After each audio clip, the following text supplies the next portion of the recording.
Hi everyone, आज हम home sweet home rebirth movie को एक्सप्लेन करेंगे। मूवी की शुरुआत में हम एक चोर को देखते हैं जो कि पुलिस से बचकर भाग रहा होता है और वो एक जगह आकर बैठ जाता है क्योंकि उसे गोली भी लगी हुई होती है और पुलिस अभी भी उसे ढूंढ रही होती है। तो उस आदमी के सामने एक और आदमी आता है जो बताता है कि मैं तुम्हारी मदद कर सकता हूँ, जिसके बदले में तुम्हें भी मेरा एक काम करना होगा। जहाँ वो आदमी काफी घायल भी होता है तो उसकी बात मान जाता है। जिस आदमी के पास पावर्स भी होती है और वो उसे उठाने लग जाता है, जो कि उसे जलाकर अपने कंट्रोल में करने लग जाता है। फिर जब वहाँ पर पुलिस पहुंचती है तो वहाँ पर ब्लड का पोर्टल बना होता है जिससे कि वो आदमी चला गया होता है। ये सीन यही कट होकर हम पूरे हांगकांग शहर को देखते हैं जिसमें कि पूरी तरह तबाही मची हुई होती है। लोग आपस में एक दूसरे पर हमला कर रहे होते हैं और पूरा शहर जल रहा होता है। और ये सब तबाही को एक मॉक अपने सपने में देख रहा होता है और वो इसके बारे में मास्टर को बताता है कि विचैन को मुझे रोकने के लिए जाना होगा, जिससे कि उसका मास्टर कहता है विचैन पहले ही मर चुका है, वो इस रेलम से जा चुका है। और वो मॉन्क जिसका नाम नोबिस होता है वो बताता है कि क्या पता उसने यहाँ आने का रास्ता ढूंढ लिया हो, और अगर ऐसा है तो वो तब तक नहीं रुकेगा जब तक वो अर्थ को हेल ना बना दे। इसलिए नोविस बीचेन को रोकने के लिए वहाँ से चला जाता है। फिर हम हांगकांग के एयरपोर्ट पर एक फैमिली को देखते हैं जो कि वेकेशन पर यहाँ पर आए होते हैं, जिसमें आदमी का नाम जेक होता है और वो एक पुलिस ऑफिसर होता है और वो अपनी वाइफ पराग और अपनी बेटी लू के साथ यहाँ पर आया होता है, जो कि हांगकांग की सभी चीजों को देखते हैं और वे इससे काफी खुश होते हैं। जिसके बाद वे एक होटल में रुकने के लिए जाते हैं। फिर अगले दिन बाहर वे तीनों घूमने के लिए जाते हैं जहाँ जैक को कॉल आ रहा होता है। तो पराग उसे कॉल पर रहने से मना करती है क्योंकि वो भी फैमिली के साथ होता है। तो जेक उसे चलते हुए बताता है कि वो इस पर काम कर रहा है, लेकिन पराग बताती है लाइफ कोई रास्ता नहीं है, जो हम कर रहे हैं वही लाइफ है। और वे दोनों आपस में बात करने लग रहे होते हैं। तभी वे देखते हैं कि उनकी बेटी लू वहाँ पर नहीं होती, जिससे कि वे दोनों घबरा जाते हैं और अपनी बेटी लू को ढूंढने लगते हैं, लेकिन उन्हें वो कहीं पर भी नहीं मिल रही होती है। फिर जब जेक आगे जाता है तो उसे ब्रिज पर लू दिखाई दे देती है, जो कि उसी मॉन्क के साथ होती है। जहाँ जाकर जेक ये अपनी बेटी को संभालते हैं। तो लू जेक को बताती है कि ये आपको जानते हैं, लेकिन जेक नोबिस को जानने से मना कर देता है और नोबिस उसे बताता है कि मैं तुम्हारे बारे में सब कुछ जानता हूँ, और वो उसकी पिछली लाइफ के बारे में भी बता देता है, जिससे जेक शौक भी होता है, लेकिन वो अपनी बेटी इनके साथ वहाँ से जाने लगता है। तो नोबिस उसे रोककर बताता है कि हम एक्सीडेंटली नहीं मिले, हमारा यहाँ मिलना जरूरी था। तुम अकेले हो जो ब्लड मून के टाइम पर मरकर जिंदा हुए थे, तुम हेल के गेट के कीपर हो। लेकिन जेक को ये सब समझ में नहीं आ रहा होता है और वो अपनी बेटी के लिए उसे थैंक यू बोल रहा होता है, लेकिन नोबिस उसे बताता है कि अब बुरा वक्त आने वाला है जिसमें कि तुम अपनी पूरी फैमिली को खो दोगे, और इस अंधेरे में तुम्हें एक रोशनी दिखाई देगी जो तुम्हें अपनी फैमिली का प्यार दिखाएगी, और यही चीज तुम्हें फ्री करेगी। लेकिन जेक उसकी बातों पर ज्यादा ध्यान नहीं देता और वहाँ से चला आता है। फिर जेक अपनी फैमिली के साथ एक मॉल में जाता है जो कि लू को आइसक्रीम खिला रहा होता है। जहाँ पराग आती है और वो देखती है कि लू की स्कर्ट गंदी हो गई होती है, जो बताती है कि हमें इसकी ग्रैंडमा से मिलने जाना था, और वो लू को अपने साथ लेकर उसके कपड़ों को साफ करने के लिए चली जाती है। फिर हम एक नाम के उस चोर को देखते हैं जो कि इस मॉल में आ जाता है और वो लू इनकी ओर देख रहा होता है, जहाँ से लू ये चले जाते हैं और मेक एक आदमी से टकरा जाता है, जिसे कि वो गन से शूट करके मार देता है और वो सभी लोगों को शूट करके मारने लग जाता है, जिसे गार्ड्स रोकने के लिए आते हैं, लेकिन वो उन लोगों को भी मार देता है। तो जेक पराग की ओर जाता है और वो उनके पास पहुंचकर उन्हें बाथरूम में छुपने को कहता है, लेकिन वो पराग को बताता है कि वो एक पुलिस ऑफिसर है, उसे रोकना होगा। इसलिए वो पराग को छुपने को बोलकर वापस नीचे आ जाता है और हम एक पुलिस ऑफिसर को देखते हैं जो कि मॉल के अंदर आ रहा होता है, जहाँ से सभी लोग भाग रहे होते हैं। फिर हम मेक को देखते हैं जहाँ पर सभी लोग उससे छुपे हुए होते हैं और जेक भी वही नीचे आ जाता है, जो कि एक गन को ले लेता है। जहाँ मेक एक डॉल को देख रहा होता है जिस पर कि जेक गन तान देता है और उसे अपनी गन ड्रॉप करने को कहता है, लेकिन मेक उसे देखकर हंसने लगता है और वो जेक से कहता है कि तुम्हारे पास एक अच्छी फैमिली है। लेकिन जेक उसकी बातों पर ध्यान नहीं देता, उसकी गन को नीचे रखने को कहता है और मेक ऐसा नहीं करता, उसे शूट करने लग जाता है, जिससे कि जेक छुप जाता है और हम बाहर देखते हैं कि वहाँ बहुत सारी पुलिस आती है। फिर हम जेक को देखते हैं जो अचानक ही बाहर आकर उसे शूट कर देता है और जेक इनके पास अब वो पुलिस ऑफिसर भी आ गया होता है, जिसे जेक बताता है कि वो एक पुलिस ऑफिसर है। और मेक उसे शूट करने के लिए जेक को थैंक यू बोलता है और बताता है कि दूसरी रिचुअल भी पूरी हो गई है। उसने मुझे कहा था कि गेट कीपर यहाँ पर मिलेगा, तुम्हारे मुझे मारने पर ये रिचुअल पूरी हो गई है। जहाँ मेक अब हंसने लगता है जो कि अब फट जाता है, जिससे कि उस मॉल में बहुत बड़ा ब्लास्ट होता है और इससे पूरे शहर की ओर आग सी चली जाती है। अब हम प्रांग को देखते हैं जो कि अब टॉयलेट से निकलकर अब मॉल से बाहर निकल आती है, लेकिन बाहर आने पर देखते हैं कि हालत बहुत ही ज्यादा खराब होते हैं। सभी लोग एक दूसरे पर हमला कर उन्हें मार रहे होते हैं, इसलिए वो लू को लेकर वापस अंदर आ जाती है, लेकिन अंदर भी उसे कुछ लोगों की आवाज आ रही होती है, इसलिए वो एक जगह पर छुप जाती है जहाँ वे दोनों सीढ़ियों से नीचे जाने लगती है, लेकिन नीचे भी काफी सारे लोग होते हैं। और प्रांग लू को सीढ़ियों की साइड से नीचे भेज देती है और उन लोगों को मारते हुए नीचे आ जाती है और वो लू को अपने साथ लेकर वहाँ से भाग जाती है। फिर हम जेक को देखते हैं जिसे होश आता है तो उसके सामने वो पुलिस ऑफिसर होता है, लेकिन वे देखते हैं कि उस धमाके के बाद उनके आसपास कोई भी लोग नहीं होते और ना ही उनके आसपास कोई बॉडी होती है।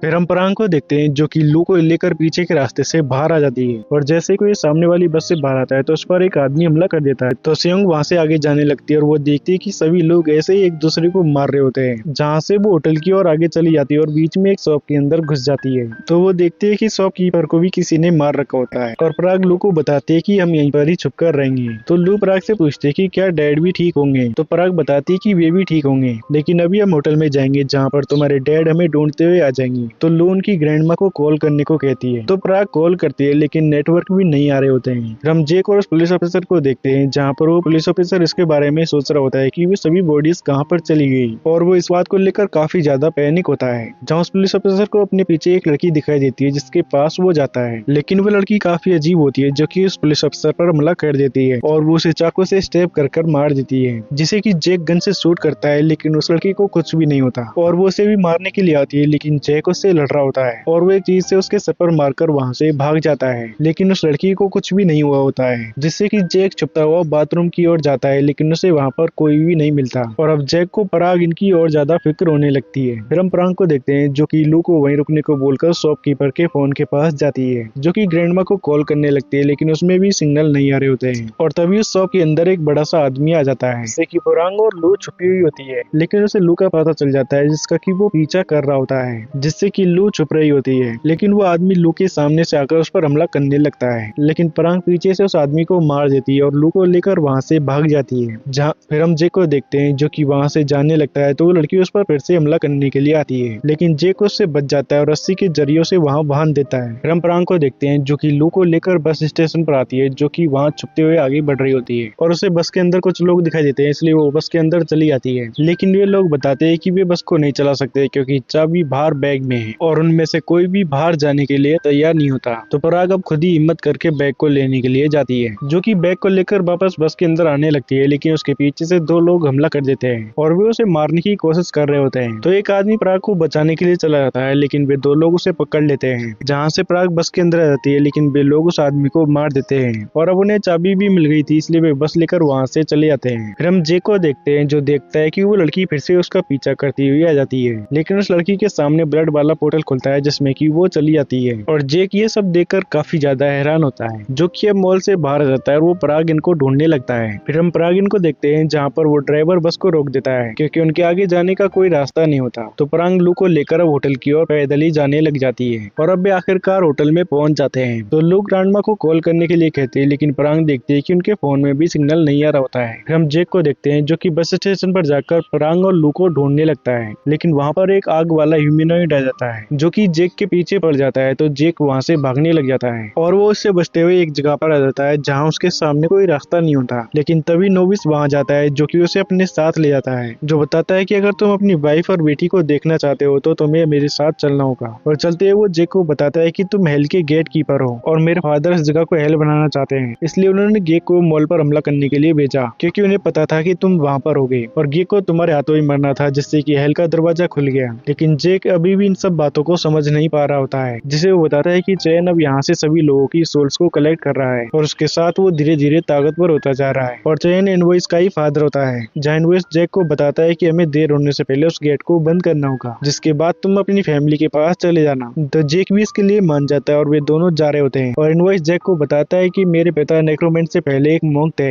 जो कि अपने मास्टर के लिए काम करता था, जहाँ उस मास्टर के पास स्क्रिप्चर था जो कि इटर्निटी का पार्ट था और उसके जरिए सोल एनर्जी को ऑब्जर्व कर सकते थे और उसके पिता ने स्क्रिप्चर को चुरा लिया और उसे पढ़ने लग गए, लेकिन वे स्क्रिप्चर्स उस पर हावी हो गए और जैसे ही वे स्क्रिप्चर से ज्यादा जानते गए उनकी फिजिकल बॉडी खराब होती गई और जब उसे इस बात का पता चला तो उसने अपने बेटे की बॉडी को ही लेने की कोशिश करी, लेकिन इनवॉइस की मां ने आकर उसे रोक दिया और उसे मार दिया, जिससे कि वो हेल यानी दूसरे रेल में चला गया। लेकिन इनवॉइस को भी उसके पिता की नॉलेज मिल गई और अब वे जा रहे होते हैं तो उन्हें बिल्डिंग के ऊपर से एक लड़की की चिल्लाने की आवाज सुनाई देती है, जिसे बचाने के लिए जेक तुरंत ही ऊपर चला जाता है और उन्हें बीच में कई सारे मॉन्स्टर मिलते हैं, लेकिन जेक उन्हें मारता हुआ उस लड़की की ओर जाता है और जेक उस लड़की के पास जाकर उस डीमन को मार देता है, लेकिन वो देखता है कि ये लड़की मॉल में मर चुकी थी और वो लड़की भी उसे बताती है कि उसे नहीं पता कि वो यहाँ पर कैसे आई। जहाँ वो लड़की जेक से बात कर रही होती है तभी वो ह्यूमनॉइड डीमन वहाँ आ जाता है, तो उससे बचने के लिए वे दोनों वहाँ से भागने लगते हैं, लेकिन वो डीमन के सामने आ जाता है और वो उस लड़की को पकड़ लेता है जो कि उसे मार देता है। और फिर वो वहाँ से चला भी जाता है। तो इन्वोंस आकर बताता है कि वो डीमन सोल कलेक्ट कर रहा है, जिससे चैन धीरे धीरे ताकतवर हो रहा है। फिर शाम होने पर वे दोनों वहाँ बैठे होते तो जेक उसे बताता है कि मैंने उस लड़की को मॉल में देखा था, वो वहाँ पर मर गई थी और यहाँ पर डीमन उसे मार गया। तो इनवॉइस उसे बताता है कि वो लड़की तो मॉल में ही मर गई थी, ये उसकी आत्मा थी जिसे कि वो डीमन ले गया। और ऐसा इसलिए हो रहा है क्योंकि हेल का दरवाजा खुल गया, जिससे कि वो रियलिटी से जुड़ गई। और अब नोविस उसे बताता है कि तुम एक्सप्लोजन के दौरान मर गए थे। और ये जानकर जेक काफी ज्यादा दुखी होता है और वो इनवॉइस से कहता है कि मैं अपनी फैमिली को कैसे बचाऊंगा जब मैं अब मर चुका हूँ, और क्या तुम भी गोस्ट हो। जिससे नोविस बताता है कि मैं स्क्रिप्चर्स की मदद से रियलिटी और इनके बीच में घूम सकता हूँ। जहाँ नोविस उसे बताता है कि तुम यहाँ पर क्यों हो, और उसे बताता है कि हमें मैक को ढूंढना होगा जो कि अभी भी रियलिटी में है। तो जेक उससे कहता है कि मैं एक आत्मा बन चुका हूँ, मैं उसे कैसे रोकूंगा। तो नोविस उसे बताता है कि हमें एक पोर्टल और तुम्हारे लिए एक वेसल की जरूरत होगी ताकि गेट को फिर से बंद कर दे। फिर हम परांग को देखते हैं जहाँ उनके दरवाजे पर कोई आता है, और दरवाजे पर जाने पर वो परांग को बताता है कि वो जैक है। जहाँ वो दरवाजा खुलती है तो उसे अपने सामने जैक दिखाई देता है। फिर हम जेक इनको देखते हैं जहाँ नोविस उसे एक जगह पर ले आता है और वो बताता है कि यहाँ अंदर पोर्टल है, लेकिन उनके ऊपर एक डीमन होता है जिसके बारे में नोविस बताता है कि ये हमारा काफी वक्त से पीछा कर रहा है, लेकिन वो जेक को घबराने से मना करता है। और जब वो डीमन वहाँ से चला जाता है तो वे दोनों अंदर जाते हैं, लेकिन अंदर जाने पर वहाँ काफी सारे डीमंस होते हैं, लेकिन वे चुपचाप से आगे जाने लगते हैं, जिनके पीछे एक डीमन आ जाता है। तो वे डीमंस नोविस पर हमला करने लगते हैं, जिनसे कि नोविस लड़ने लग जाता है। लेकिन और भी डीमंस उन पर हमला करते हैं उससे पहले वे दोनों वहाँ से आगे चले आते हैं, पर आगे उन्हें और भी कई सारे क्रिएचर मिलते हैं, जहाँ से नोविस तो आगे जाने लग जाता है, लेकिन जेक उन्हें देखकर डर जाता है। और जब जेक नोविस की ओर आ रहा होता है तो वे डीमंस उसके पीछे पड़ जाते हैं। तो नोविस उसे अपने हाथ पकड़ने को कहता है और वो अपनी छड़ी से उन सभी डीमंस को गायब कर देता है और उसे बताता है कि ये सभी डीमंस रियलिटी में यहाँ पर नहीं है। फिर जेक बाहर निकलकर मिरर में खुद को देखता है तो वो कोई और की बॉडी में होता है, जिससे नोविस बताता है कि तुम्हें वेसल का यूज करने के लिए एक फिजिकल बॉडी की जरूरत होगी, और इस दुनिया में तुम फिजिकल बॉडी के जरिए ही रह सकते हो। और अब वे मैक को मारने के लिए जा रहे होते हैं तो नोविस उसे अपने हथियार देता है और जेक को बताता है कि इन दोनों हथियारों की मदद से ही तुम मैक को मार सकते हो। और नोविस उसे अपने साथ आगे ले जाता है जहाँ जेक देखता है कि वो अपने होटल की ओर जा रहा है। तो उसे नोविस को देखकर पता चलता है कि मैक ने उसकी बॉडी को ले लिया है और मैक अब जेक बन के उसकी फैमिली के पास पहुंच गया है। फिर हम मैक को देखते हैं जो कि जेक की बॉडी में ही होता है, जहाँ लुई उन्हें वहाँ से चलने को कहती है क्योंकि ये जगह उनके लिए काफी खतरनाक होती है। लेकिन मैक उससे कहता है ये जगह कोई खतरनाक नहीं है, जहाँ उसे पराग भी समझाती है कि हमें यहाँ से चलना होगा। तो मैक उन्हें बताता है कि मैं एक सेफ जगह को जानता हूँ जहाँ मैं तुम्हें लेके जाऊंगा। और तभी उनका फोन बजने लगता है जिसे कि मैक जाकर उठाता है। तो लू से बताती है कि फोन में तो सिग्नल ही नहीं आ रहे, लेकिन मैक उस फोन से बात करता है। फिर हम जेक को देखते हैं जो कि अब बिल्डिंग में आ जाता है और वो गुस्से में ऊपर आ रहा होता है। लेकिन जेक और नोविस जब ऊपर रूम में आते हैं तो वहाँ पर कोई भी नहीं होता और जेक को वहाँ पर मैक के पास जो डॉल थी वो मिलती है। इसके बारे में वो नोविस से बात करने लगता है, लेकिन तभी उसे नीचे से अपनी बेटी लू की आवाज आती है, इसलिए जेक तुरंत ही नीचे जाता है जहाँ पर उसे लू और पराग मिल जाती है। लेकिन जेक दूसरे आदमी की बॉडी में होता है जिस वजह से पराग उसे पहचान नहीं पाती। और तभी मैक आकर जेक पर हमला करने लग जाता है, जिससे कि जेक भी लड़ रहा होता है और वो उन वेपन्स की मदद से उसे मारने की कोशिश करता है। और जेक से लड़ते हुए उसकी गन तो गिर जाती है, लेकिन उसके पास खंजर अभी भी होता है और वे दोनों लड़ते हुए पूल में चले जाते हैं, जहाँ खंजर से अब जेक उसे मारने वाला होता है, लेकिन पराग भी अब गन ले लेती है, जिससे मैक उसे शूट करने को कहता है। तो जेक उसे समझाने की कोशिश करता है कि वो जेक है और वो अपनी बेटी लो को भी अपने प्रॉमिस करने का तरीका बताता है, जिससे कि लो को भी यकीन होने लगता है कि वो उसके डैड है। लेकिन मार्क जेक पर हमला करने लगता है जहाँ पराग जेक को ही शूट कर देती है और अब मैक पराग और लू को लेकर वहाँ से चला जाता है। लेकिन जेक को फिर से होश आता है जिसे कि नोविस ने बचा लिया होता है और अब नोविस उसे बताता है कि मैंने हेल का गेट ढूंढ लिया है। और नोविस उसे पराग के रूम का लेटर दिखाता है जो कि मैक ने बनाया था, जिसमें कि गेट ऑफ हेल के बारे में लिखा रखा था। और मैक तुम्हारी वाइफ और डॉटर को भी वहीं पर ही ले गया है क्योंकि वे वहाँ पर तुम्हारा इंतजार कर रहे हैं। तुम गेट कीपर हो, तुम्हारे पास हेल के गेट को क्लोज करने की पावर है। तो वे दोनों उन्हें रोकने के लिए चले जाते हैं, जहाँ नोविस जेक को बताता है कि हमें वहाँ पर एक और पोर्टल ढूंढना होगा और एक बेसल भी। तो अब वे दोनों छुपते हुए अंदर जाने लग जाते हैं और अब मैक को देखते हैं जो कि अंदर ही पराग और लू को लेकर आया होता है, जहाँ पराग इनको भी पता चल गया होता है कि ये जेक नहीं है, जिनके पास चैन अपने लोगों के साथ आ जाता है, जो बताता है कि कीपर की बेटी का ब्लड हमारी रिचुअल को पूरा कर देगा। इसलिए वे लू को पराग से छीनकर अब रिचुअल को पूरा करने लगते हैं। लेकिन वहाँ पर दूसरी बॉडी लेकर जेक आ जाता है जो कि उन सभी लोगों को मारने लग जाता है और अब पराग भी समझ जाती है कि ये जेक है। जहाँ जेक लगभग सभी लोगों को खत्म कर देता है तो मैक उससे लड़ने के लिए जाता है और वे आपस में एक दूसरे से लड़ते रहते हैं, जहाँ पराग खुद को छुड़ाकर गन ले लेती है और चेन लू को मार रहा होता है तो उसके हथियार पर शूट कर देती है, जिस पर कि एक आदमी हमला करने के लिए आता है, लेकिन जेक उसे मार देता है। लेकिन मैक जेक पर हमला कर देता है और वो उसे ब्लेड से मारने वाला होता है। जहाँ जेक किसी तरह उससे दूर होता है तो पराग उसे गन दे देती है, जिससे कि जेक मेक को शूट करके मार देता है और मेक सोल बन गया होता है, इसलिए ह्यूमनॉइड वहां ऊपर आ जाता है जो कि उसकी सोल को ले लेता है। फिर हम नोविस को देखते हैं जो कि चेन को रोकने के लिए आ गया होता है और वहां जेक पीछे से आकर चेन पर हमला कर देता है, लेकिन चेन जाते हुए जेक को बताता है कि तुम्हें गेट के अंदर जाकर उसे बंद करना होगा और तुम ऐसा करोगे तो फिर वापस लौट कर नहीं आ पाओगे। जहाँ से चेन चला गया होता है और नोविस बताता है कि मैं दूसरा रास्ता ढूंढने की कोशिश कर रहा था, लेकिन इसके अलावा कोई और रास्ता नहीं है। तो जेक अब अपनी फैमिली यानी लुइन से मिलने के लिए जाता है और उन्हें आखिरी गुड बाय बोलकर बताता है कि उसे जाना होगा, जो कि नोविस से उनका ध्यान रखने को बोलकर अब गेट को बंद करने के लिए चला जाता है, जिस गेट के जरिए वो हेल में पहुंच जाता है और जेक गेट कीपर होता है, इसलिए वो गेट को बंद कर देता है, लेकिन अब उसे वहीं पर रहना होगा। फिर हम परांग और लू को देखते हैं जो कि अपनी ग्रैंड माँ के घर आ जाते हैं और इसी के साथ ही ये मूवी यहीं पर खत्म हो जाती है। आई होप आप सभी को ये एक्सप्लेनेशन अच्छा लगा होगा। वीडियो अच्छी लगी हो तो वीडियो को लाइक और चैनल को सब्सक्राइब करें। मिलते हैं नेक्स्ट वीडियो में, तब तक के लिए बाय।